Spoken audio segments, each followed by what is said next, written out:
Hello hello বন্ধুরা, তো আমরা এবারে খাওয়ার আয়োজন করেছি। দেখুন, আমরা এখন এই বাইরের এই ব্যালকনিটাতে বসে খাই, কারণ এখানে খুব মিঠে রোদটা পাওয়া যায়। আর শীতকালের দিনে বুঝতেই পারছেন, পিঠে রোদ লাগে খেতে বেশ তো ভালোই মজা লাগে।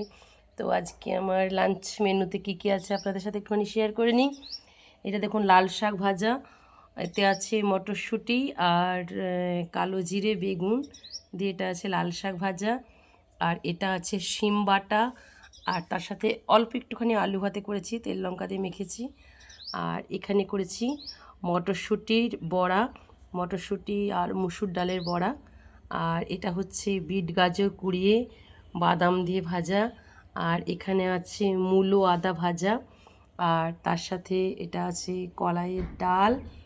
আর নেক্সট আছে বাঁধাকপির চচ্চড়ি। আর লাস্ট ফিনিশিংয়ে আছে এই যে চাটনি। Tata, by. আপনারাও সবাই খেয়ে নিন, রাখি তাহলে।